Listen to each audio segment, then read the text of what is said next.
आज योग वशिष्ठ शुरू कर रहे हैं। बहुत महान ग्रंथ है।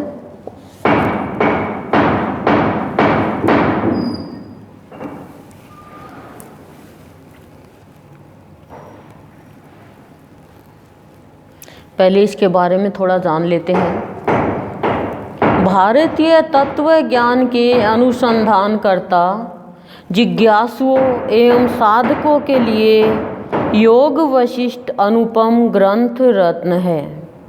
यह ग्रंथ विश्व साहित्य में ज्ञानात्मक सूक्ष्म विचार तथा तत्व निरूपक ग्रंथों में सर्वश्रेष्ठ है। इसमें आत्मा, परमात्मा, जीव जगत, बंधन, मोक्ष आदि दुरूह विषयों का विभिन्न कथानकों तथा दृष्टांतों के द्वारा बड़ा ही सुंदर विवेचन किया गया है। इसमें आत्मा, परमात्मा, जीव जगत, बंधन, मोक्ष इनका दुरूह विषयों का विभिन्न कथानकों तथा दृष्टांतों के द्वारा बड़ा ही सुंदर विवेचन किया गया है। भगवान श्री राम को ज्ञान स्वरूप महर्षि वशिष्ठ के द्वारा सुनाई गई तत्व ज्ञान की यह सर्वोत्कृष्ट रचना है। श्री राम को महर्षि वशिष्ठ यानी योग वशिष्ठ ने यह रचना सुनाई थी। तत्व ज्ञान की सर्वोत्कृष्ट रचना। इसमें जो तत्व दिया गया है वो समझना आप कि क्या तत्व ज्ञान है। यह ग्रंथ महारामायण, वशिष्ठ रामायण आदि नामों से भी विख्यात है। इस ग्रंथ के विषय में महर्षि वशिष्ठ ने स्वयं कहा है, सुनना क्या कहा है, कि संसार सर्प के विष से विकल, संसार सर्प के विष से विकल तथा विषय विसूचिका से पीड़ित प्राणियों के लिए योग वशिष्ठ परम पवित्र अमोघ मंत्र है। कि जो संसार सांप के विष से विकल व्याकुल है और विषय विसूचिका से पीड़ित है, कामना वासनाओं से पीड़ित है, उन प्राणियों के लिए ये योग वशिष्ठ पवित्र अमोघ ग्रंथ है, मंत्र है। योग वशिष्ठ अजातवाद या केवल ब्रह्मवाद का ग्रंथ है। इसके सिद्धांतानुसार एकमात्र चेतनत्व पर ब्रह्म के अतिरिक्त कोई सत्ता नहीं है। इसमें ना कोई जाति का भेद है, ना कोई ऐसे है कि वाद विवाद है किसी भी चीज़ का। इसमें तो सिद्धांत के अनुसार एकमात्र चेतनत्व पर ब्रह्म के अतिरिक्त कुछ भी नहीं है। कोई सत्ता नहीं है कि भी इसकी सत्ता अलग, इसकी सत्ता अलग है। जैसे समुद्र में असंख्य तरंगे उठती और मिटती रहती है, वे समुद्र से भिन्न नहीं है। उसी प्रकार नित्य सच्चिदानंद परमात्म तत्व समुद्र में नाना प्रकार के अनंत ब्रह्मांडों की उत्पत्ति, स्थिति और विनाश की लीला तरंगे दिखती रहती है। जैसे समुद्र में तरंगे उठती है बैठती है, उसी तरह से क्या कह रहे हैं इसमें कि नित्य सच्चिदानंद परमात्म तत्व समुद्र में नाना प्रकार के, अनेक प्रकार के अनंत जिसका अंत नहीं ब्रह्मांडों की उत्पत्ति, स्थिति और विनाश की लीला तरंगे दिखती रहती है।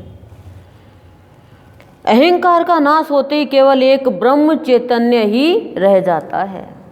कह रहे हैं गुरुदेव, कह रहे हैं इसमें योग वशिष्ठ में कि जैसे मनुष्य के अहंकार का नाश होता है फिर उसे ब्रह्म चैतन्य हर जगह दृष्टिगोचर होता है।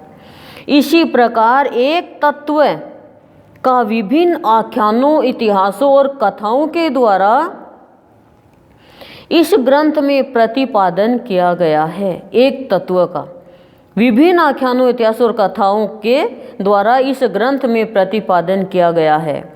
इसके अतिरिक्त इसमें योग सिद्धियों, योग के साधनों एवं योग भूमिकाओं का भी अत्यंत ललित वर्णन किया गया है। ज्ञान परक ग्रंथ होने के बाद भी इसमें भक्ति और कर्म की आवश्यकता पर बल दिया गया है कि ज्ञान परक ग्रंथ है ये, लेकिन उसके बाद भी भक्ति और कर्म की आवश्यकता पर ज़्यादा बल दिया गया है।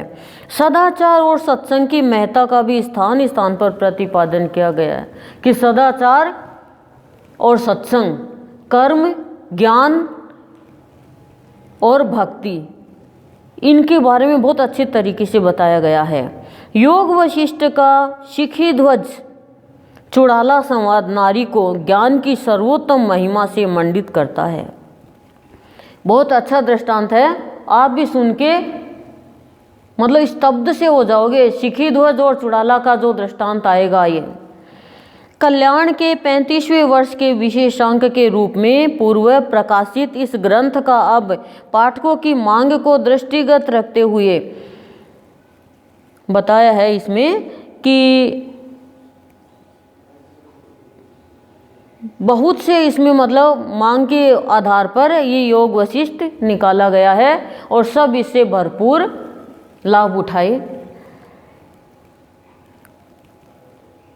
योग वशिष्ठ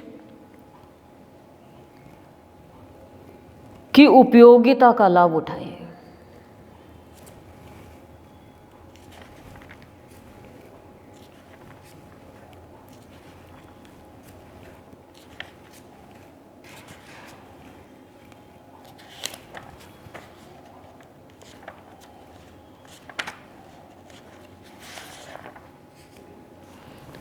संक्षिप्त योग वासिष्ठ वैराग्य प्रकरण चल रहा पहला।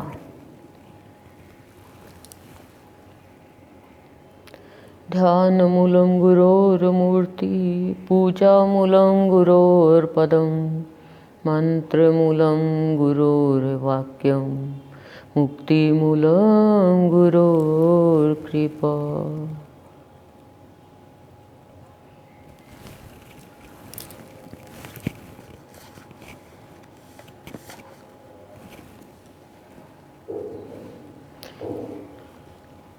सुतीक्ष्ण और अगस्ती, कारुण्य और अग्निवेश्य, सुरुचि तथा देवदूत और अरिष्टनेमी एवं वाल्मीकि के संवाद का उल्लेख करते हुए भगवान के श्री रामावतार में ऋषियों के शाप को कारण बताना, ये वैराग्य प्रकरण का पूरा विवेचन बताया। इसमें ऊपर हेडिंग दी है। अब आपको ध्यान से सुनना है। बहुत ऊंचा ज्ञान है ये, बहुत ही अच्छी है। मतलब ये किताब श्रेष्ठ, मनुष्य का जीवन श्रेष्ठ बनेगा। इसमें श्री राम को यो महर्षि वशिष्ठ जी ने तत्व ज्ञान करवाया है। सृष्टि के आरंभ में संपूर्ण भूत जिनसे प्रकट होकर प्रतीति के विषय होते हैं, स्थिति काल में जिनमें ही स्थित होते हैं और प्रलय काल आने पर जिनमें ही लीन हो जाते हैं, उन सत्य स्वरूप परमात्मा को नमस्कार है।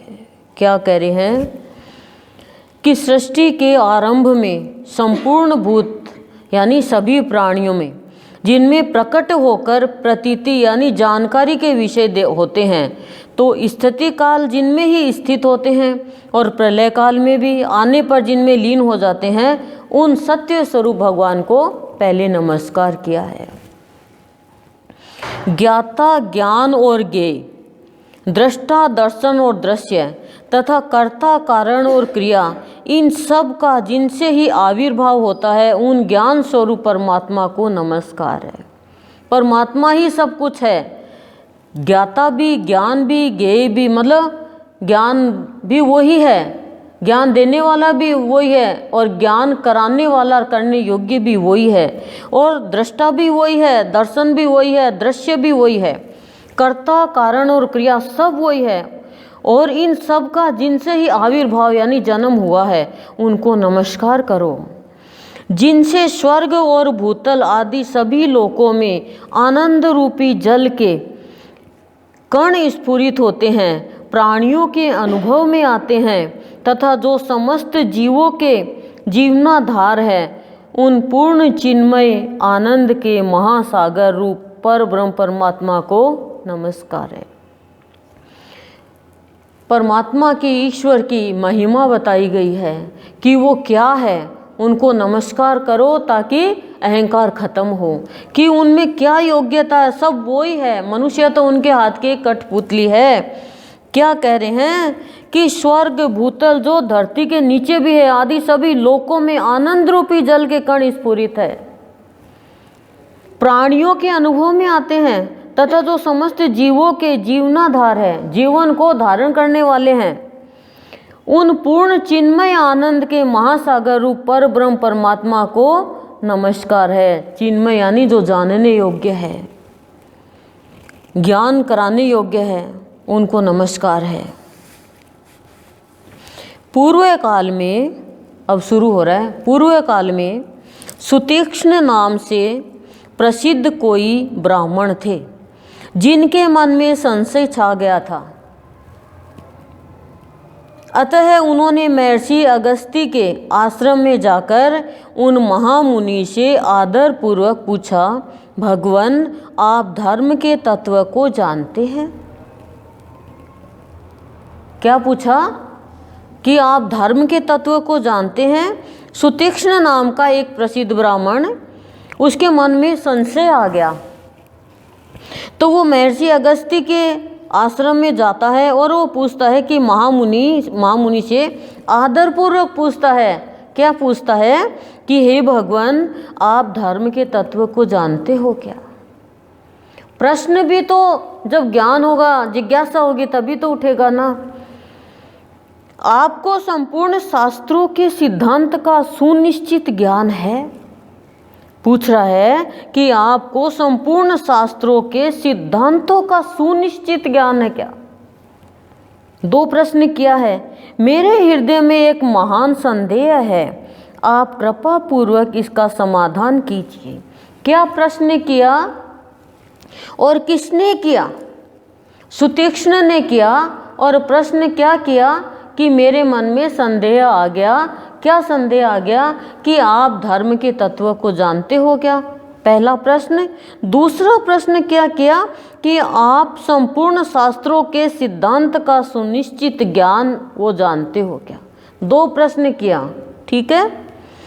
मेरे हृदय में संदेह है, आप कृपा पूर्वक इसका समाधान कीजिए।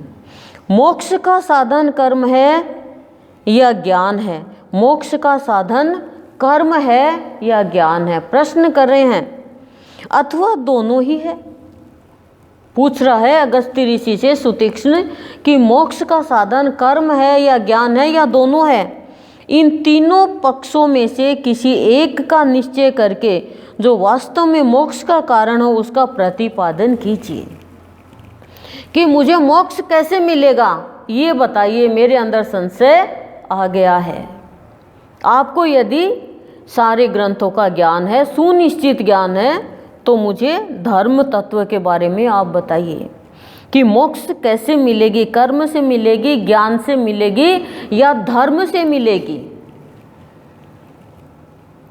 अगस्त्य ने कहा, ब्राह्मण, जैसे दोनों ही पंखों से पक्षियों का आकाश में उड़ना संभव होता है, उसी प्रकार ज्ञान और निष्काम कर्म दोनों से ही परम पद की प्राप्ति होती है।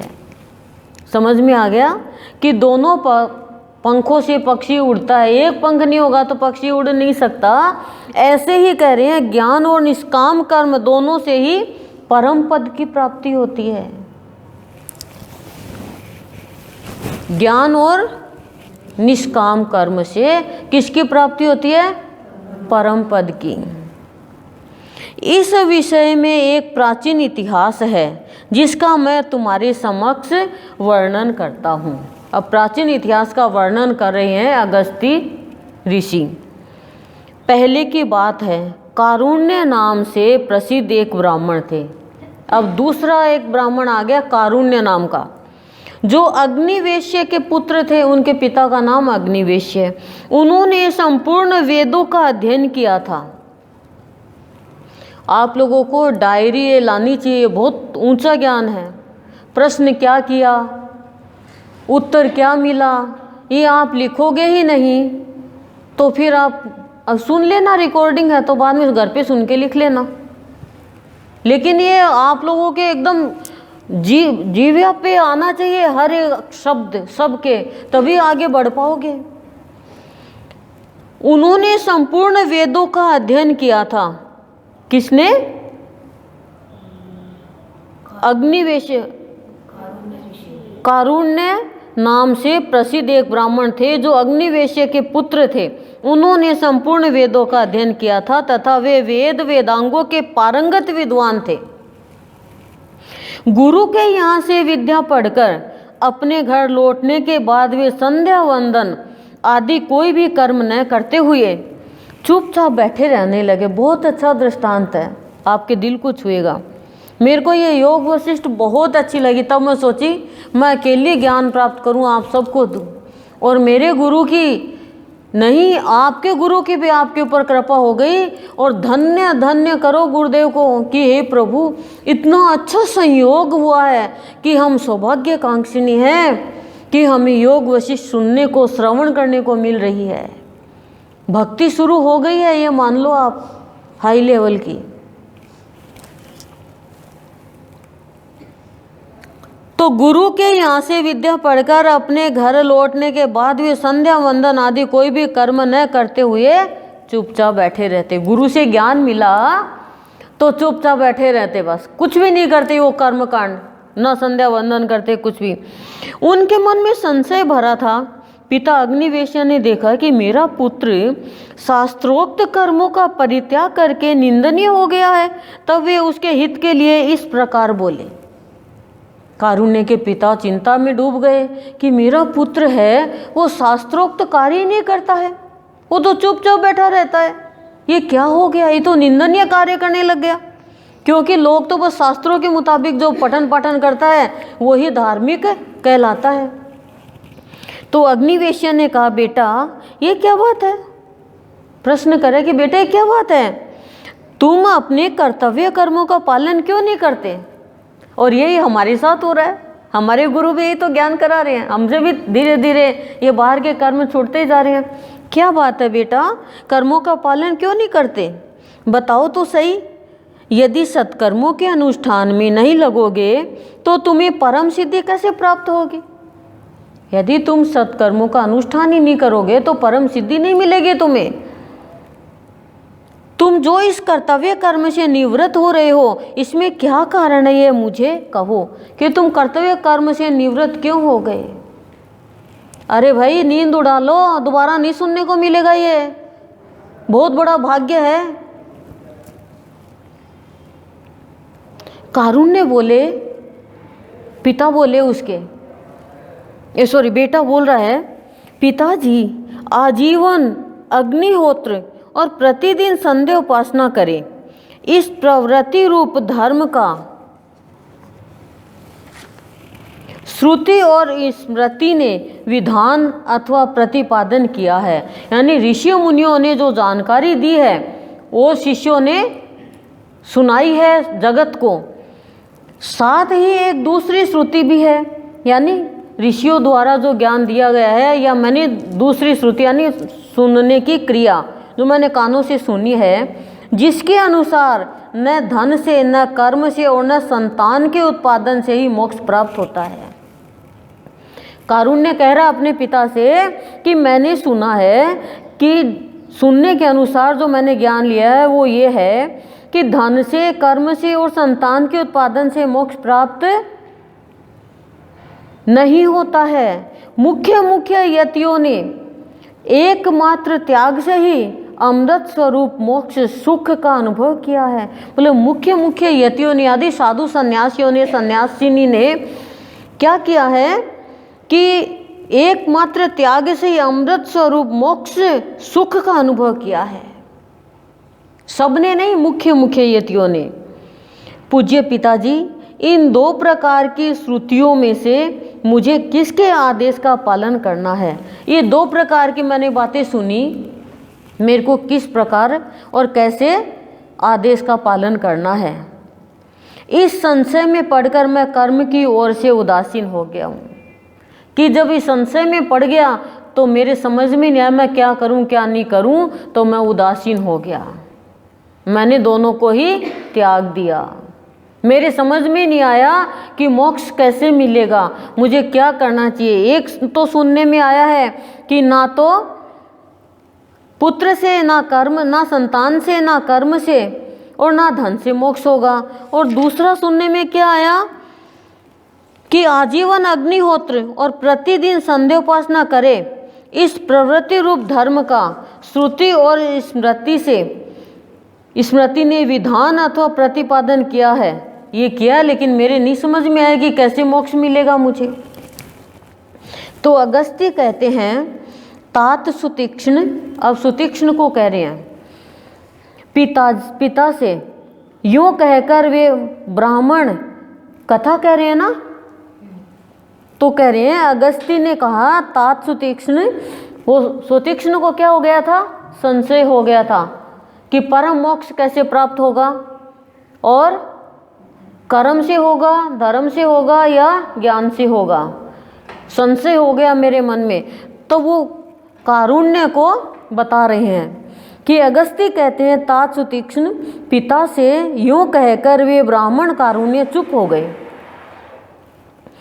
पुत्र को इस प्रकार कर्म से उदासीन हुआ देख पिता ने पुनः उससे कहा कि उदासीन देखकर फिर पिता ने पुनः कहा। अग्निवेश्य बोले बेटा मैं तुमसे एक कथा कहता हूँ, उसे सुनो और उसके संपूर्ण तात्पर्य का अपने हृदय में निश्चय कर लेने के पश्चात तुम्हारी जैसी इच्छा हो वैसा करो।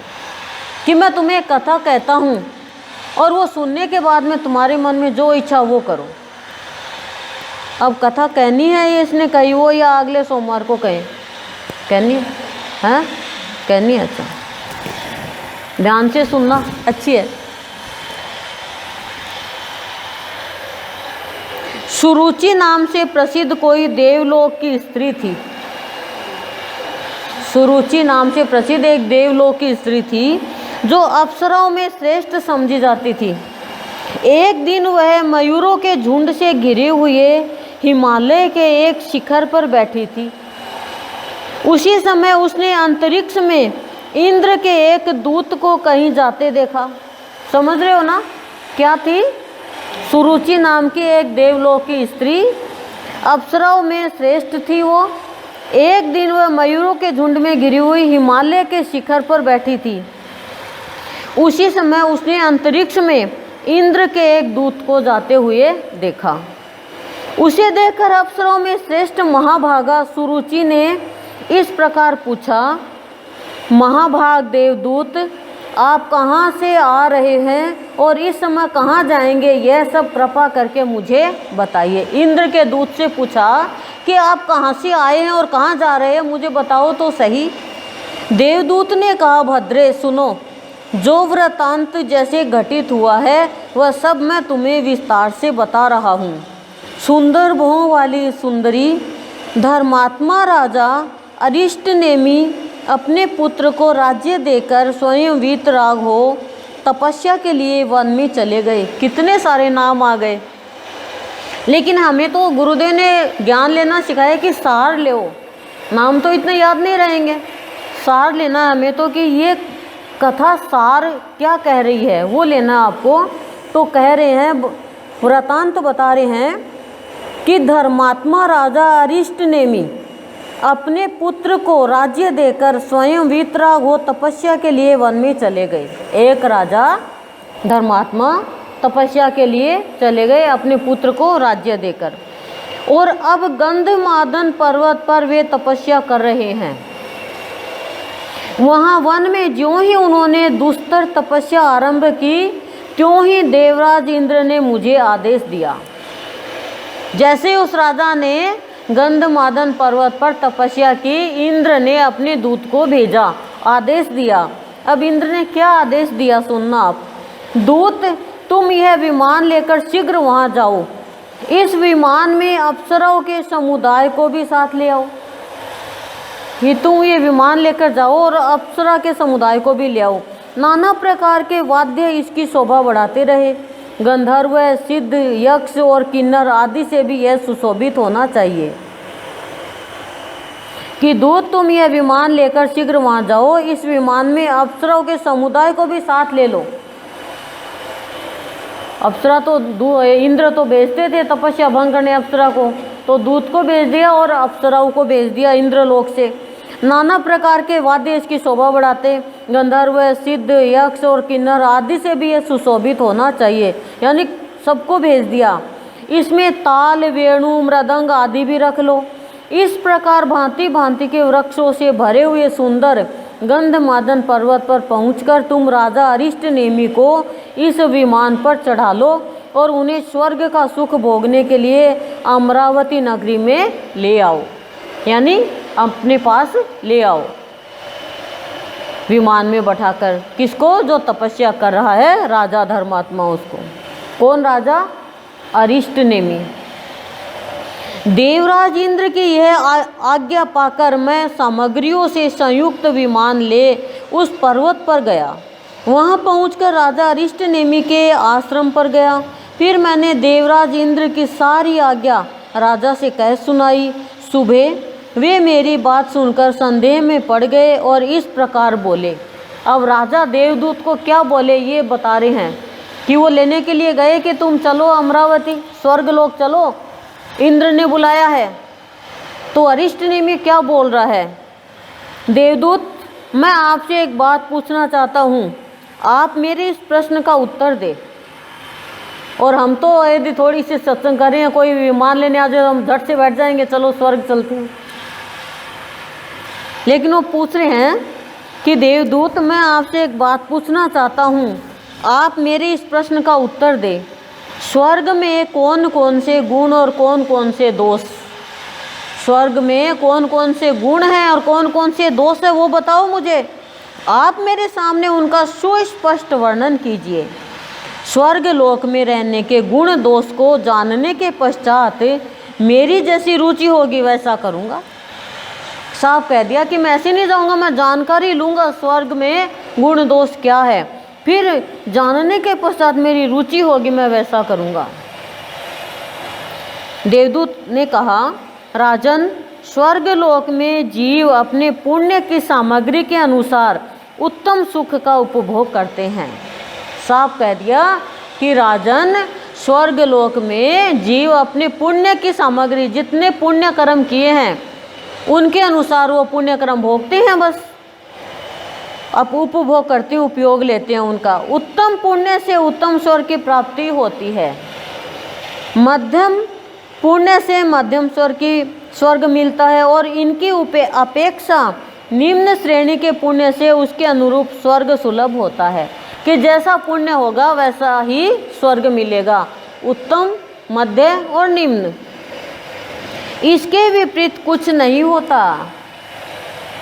स्वर्ग में भी दूसरों को अपने से ऊंची स्थिति में देखकर लोगों के लिए उनका उत्कर्ष असहाय हो जाता है, कि स्वर्ग में भी वहाँ पे किसी की ऊंची स्थिति है तो उनको उत्कर्ष, उनकी ऊंचाई देखते हैं तो उनको सहन नहीं होता है। तो फिर स्वर्ग और धरती में अंतर ही क्या रहा? वहाँ पर भी ईर्ष्या, यहाँ पर भी ईर्ष्या। जो लोग समान स्थिति में होते हैं वे भी अपने बराबर वालों के साथ स्पर्धा यानी लाग डोट रखते हैं, बराबर वालों में भी स्पर्धा रखते हैं।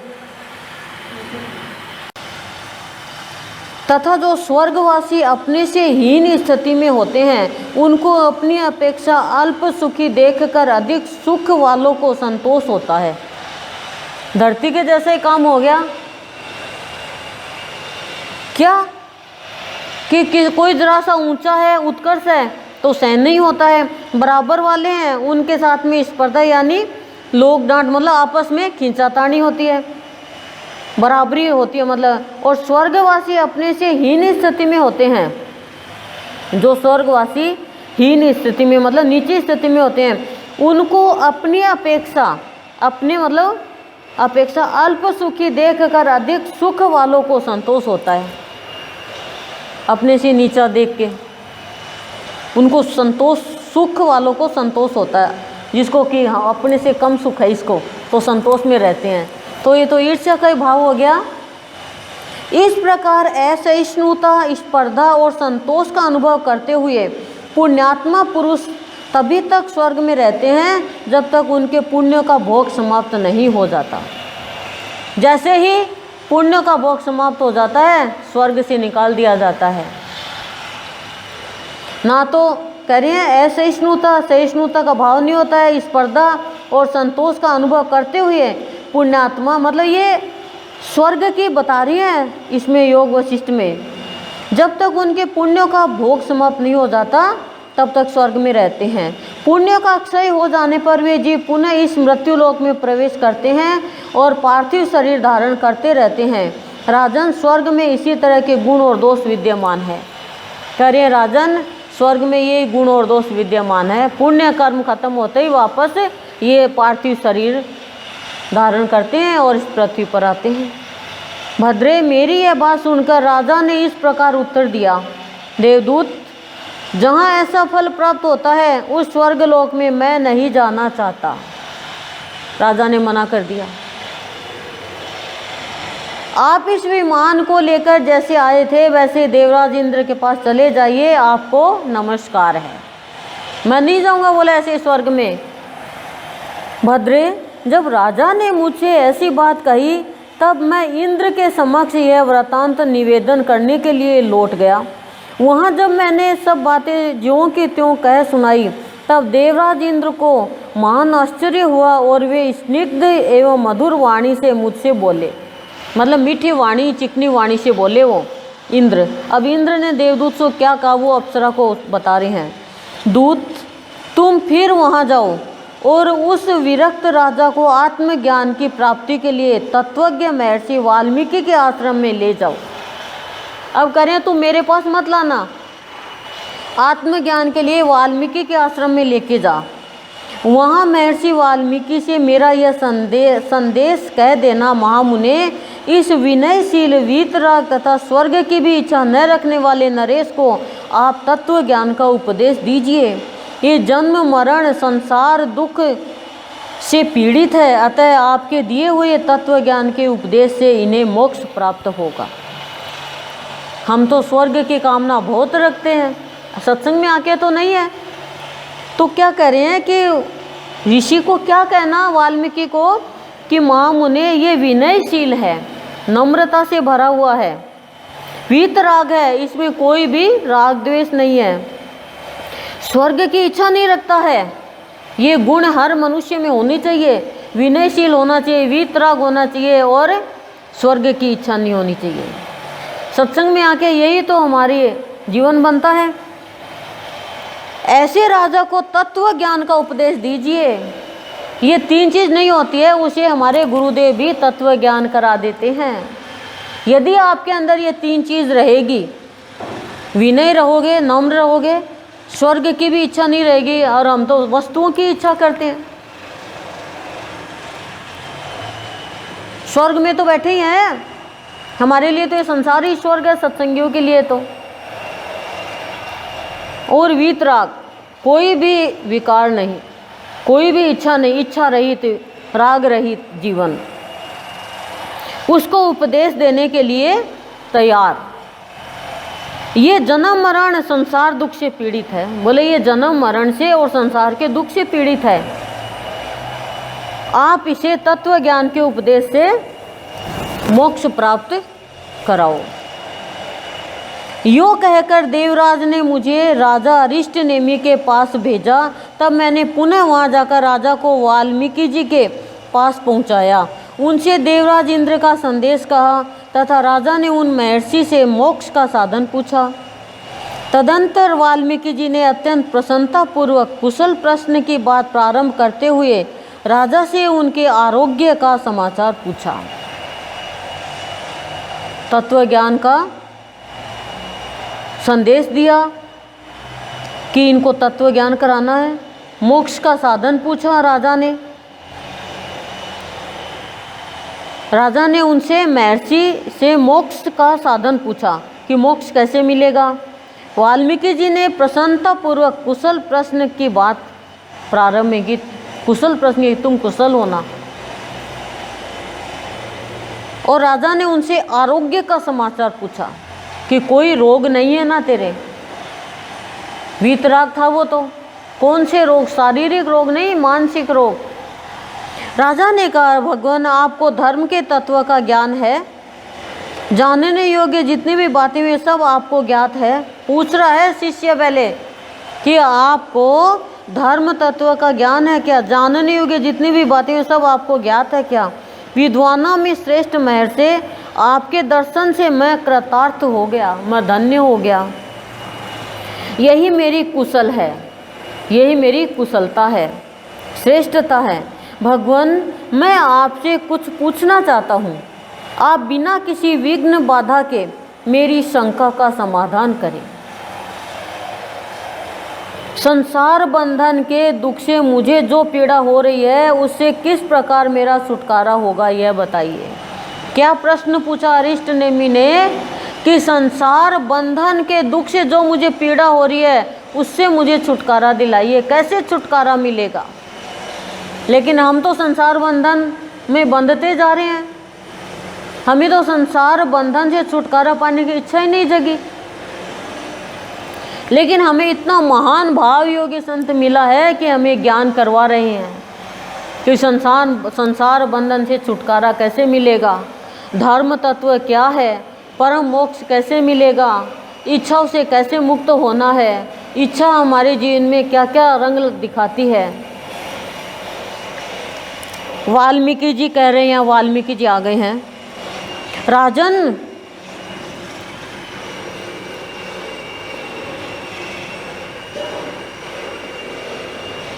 वाल्मीकि जी के आश्रम में जाते हैं, कहते हैं राजन सुनो, मैं तुमसे अखंड रामायण की कथा कहूँगा। अब राजा को अखंड रामायण की कथा कहेंगे। कौन? वाल्मीकि जी। उसे सुनकर यत्न पूर्वक हृदय में धारण कर लेने पर तुम जीवन मुक्त हो जाओगे। देखो, योग वशिष्ठ के अंदर आपको रामायण भी मिल गई। अखंड रामायण की कथा इसमें सुनाएंगे तो हम ही सुना रहे हैं, लेकिन हम भी अरिष्ट नेमि राजा के जैसे सुने, हमारे अंदर भी प्रश्न उठे कि मोक्ष की प्राप्ति कैसे होगी, संसार बंधन की दुख पीड़ा से कैसे छुटकारा मिलेगा। तो क्या कह रहे हैं कि मैं तुम्हें अखंड रामायण की कथा सुनाऊंगा और उससे सुनकर यत्न पूर्वक हृदय में धारण करने पे, खाली कान से सुनने से कुछ नहीं होगा, हृदय में धारण करने पर तुम जीवन मुक्त हो जाओगे। कैसे जीवन मुक्त हो जाओगे? हृदय में अखंड रामायण की कथा धारण करने से। राजेंद्र, वह रामायण महर्षि वशिष्ठ और श्री राम के संवाद रूप में वर्णित है। ये रामायण वशिष्ठ जी और राम, इनके संवाद, आपसे बातचीत की है। ये वह मोक्ष प्राप्ति के उपाय की मंगलमयी कथा है। मोक्ष प्राप्ति के उपाय की मंगलमयी कथा है, मंगल ही मंगल। मैंने तुम्हारे स्वभाव को समझ लिया है, अतः तुम्हें अधिकारी मानकर मैं तुमसे वह कथा कहूँगा। विद्वान नरेश सुनो। कथा सुना रहे हैं। राजा ने पूछा, फिर प्रश्न कर लिया राजा ने, तत्वज्ञानियों में श्रेष्ठ महामुने श्री राम कौन है? पहले ही प्रश्न कर लिया कि राम है कौन, मैं तो नहीं जानता इसको। उनका स्वरूप कैसा है, वे किसके वंशज हैं, वे बद्ध थे या मुक्त? पहले आप मुझे इन्हीं बातों का निश्चित ज्ञान प्रदान कीजिए। बोले, आपने कह तो दिया अखंड रामायण सुनाऊंगा, वशिष्ठ और राम का संवाद है, हृदय में धारण करने पर तुम जीवन मुक्त हो जाओगे, लेकिन पहले मेरे को राम का परिचय दो। तो कितने प्रश्न किए? राम कौन है, उनका स्वरूप कैसा है, वे किसके वंशज है, वे बद्ध थे या मुक्त? 4 प्रश्न कर लिए। श्री वाल्मीकि जी ने कहा, स्वयं भगवान श्री हरि ही शाप के पालन के बहाने राजा श्री राम के रूप में अवतीर्ण हुए। श्री हरि विष्णु भगवान शाप के पालन करने हेतु श्री राम के रूप में अवतीर्ण हुए। क्या बताया वाल्मीकि जी ने? स्वयं भगवान श्री हरि ही शाप के पालन के बहाने, शाप का पालन के बहाने, उनको शाप लगता ही नहीं है, जिस श्राप से ऊपर उठे होते हैं नारद जी ने श्राप दिया था ना, हमने सुना है। इसमें क्या श्राप बता रहे हैं वो आप ध्यान से सुनना। श्री राम के रूप में अवतीर्ण हुए थे। वे प्रभु सर्वज्ञ होने पर भी अपने भक्त महर्षियों की वाणी सत्य करने के लिए ही, कि वे तो श्राप से मुक्त है, सर्वज्ञ है, लेकिन अपने भक्त महर्षियों की वाणी को सत्य करने के लिए अवतीर्ण हुए। वे प्रभु सर्वज्ञ होने पर भी आरोपित अथवा स्वेच्छा से ग्रहित अज्ञान से युक्त हो साधारण मनुष्यों की भांति अल्पज्ञ से हो गए, कि यहाँ इस संसार में आके अवतीर्ण हुए तो साधारण मनुष्य की भांति अल्पज्ञ से हो गए, मनुष्य जान ही नहीं पाए उनको। राजा ने पूछा, महर्षि श्री राम तो सच्चिदानंद स्वरूप चैतन्य घन विग्रह है, उन्हें शाप प्राप्त होने का क्या कारण था, यह बताइए। साथ ही यह भी कहिए कि उन्हें शाप देने वाला कौन था, कि उनको कैसे शाप लग सकता है, वो तो सच्चिदानंद स्वरूप चैतन्य घन विग्रह है, उनको तो शाप लग ही नहीं सकता, वो तो चैतन्य है। श्री वाल्मीकि जी ने कहा, राजन, ब्रह्मा जी के मानस पुत्र सनत कुमार, ब्रह्मा जी के मन से पैदा होने वाला पुत्र सनत कुमार, जो हमेशा निष्काम थे, जिसमें कोई भी कामना नहीं, ब्रह्मलोक में वो निवास करते थे, जो एक दिन त्रिलोकीनाथ सर्वशक्तिमान भगवान विष्णु बैकुंठ से वहाँ पधारे। ब्रह्मलोक में भगवान विष्णु जाते हैं, जहाँ सनत कुमार निष्काम भाव से रहते थे। उस समय ब्रह्मा जी ने वहाँ उनका पूजन किया, विष्णु भगवान का ब्रह्मा जी ने पूजन किया। सत्यलोक में निवास करने वाले दूसरे महात्माओं ने भी उनका स्वागत सत्कार किया। जो सत्यलोक में रहते थे महात्मा, उन्होंने भी आदर सत्कार किया। केवल सनत कुमार ने उनके आदर सत्कार में कोई भाग नहीं लिया। सनत कुमार निष्काम तो बैठे अपने, कोई आदर सत्कार में भाग ही नहीं लिया, अलग ही बैठे रहे। वे चुपचाप बैठे रह गए। तब उनकी ओर देखकर सर्वेश्वर भगवान श्री हरि ने कहा, सनत कुमार, तुम अपने को निष्काम समझकर अहंकारी हो गए हो।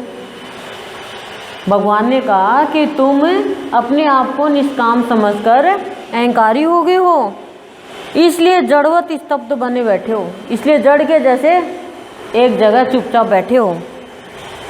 इस गर्वयुक्त चेष्टा के कारण तुम शाप या दंड पाने के योग्य हो। भगवान कह रहे हैं कि इस गर्वयुक्त यानी घमंड से भरा हुई चेष्टा है ना ये तुम्हारी, इसके कारण तुम्हें या तो शाप या दंड पान मिलेगा, इसके योग्य हो गए हो तुम। अतः सर जन्म कुमार के नाम से विख्यात हो, दूसरा शरीर धारण करो। शाप दे दिया भगवान ने कि सर जन्म कुमार के नाम से विख्यात हो, दूसरा शरीर धारण करो। यह सुनकर सनत कुमार ने भी भगवान विष्णु को शाप दे दिया। जो निष्काम प्रेमी है उसके अंदर शक्तियाँ होती है। देवेश्वर, आप भी अपनी सर्वज्ञता को कुछ काल के लिए छोड़कर अज्ञानी जीव के समान हो जाएंगे, कि अपनी सर्वज्ञता को, जो सर्व ज्ञान है ना, वो सब भूलकर अज्ञानी जीव के समान हो जाएंगे। अज्ञानियों के जैसे रहोगे इस संसार में, एक जीव के जैसे, साधारण जीव के जैसे। एक समय अपनी पत्नी को श्री हरि के चक्र से मारी गई देख महर्षि भृगु का क्रोध बहुत बढ़ गया। एक समय महर्षि भृगु की बात आई है कि उनकी पत्नी श्री हरि विष्णु भगवान के चक्र से उनकी पत्नी की गर्दन काटती। क्यों, इसमें नहीं बताया गया। उनकी पत्नी ने असुरों को छुपाया था, शरण दी थी। और भगवान क्या कहते हैं कि यदि तामसिक भाव वाला है, राक्षसी वृत्ति वालों को आप बढ़ावा दोगे तो यहाँ अत्याचार फैल जाएगा। तो भगवान ने उनकी पत्नी को अलग कर दिया धड़ से सर। महर्षि भृगु का क्रोध बढ़ गया ये देखकर। वे उन्हें श्राप देते हुए बोले, अब महर्षि भृगु ने श्राप दे दिया, क्या विष्णु, आपको भी कुछ काल के लिए अपनी पत्नी से वियोग का कष्ट सहना पड़ेगा। श्राप मिल गया ना। इस प्रकार सनत कुमार और भृगु के शाप देने पर उनकी वाणी सत्य करने के लिए भृगु और सनत कुमार की वाणी सत्य करने के लिए भगवान विष्णु उस सांप से मनुष्य रूप में अवतरण हुए। भक्तों के शाप के कारण नहीं, उनके शाप को पूर्ण करने के लिए, सफल करने के लिए, नहीं, उनको शाप नहीं लगता। राजन, भगवान विष्णु को शाप का बहाना क्यों लेना पड़ा? अब कह रहे हैं कि राजन, भगवान विष्णु को शाप का बहाना क्यों लेना पड़ा? इसका सब कारण मैंने तुम्हें बता दिया। अब तुम्हारे प्रश्न के अनुसार अन्य सारी बातें भी बता रहा हूँ, तुम सावधान होकर सुनो। अब हम ये अगले सोमवार को सुनेंगे कि क्या प्रश्न किया है, क्या बातें बताई है, लेकिन क्या कहा, सावधान होकर, यानी नींद नहीं आए, आलस्य नहीं आए, मन में कोई भी बात संसार की नहीं आए, कोई के प्रति बुरा भाव नहीं आए। सावधान मतलब कोई भी क्रोध ईर्ष्या अंदर नहीं आए, बस भगवान की बात सुने कि साक्षात भगवान हमें सुना रहे हैं और हम सुनने वाले हैं।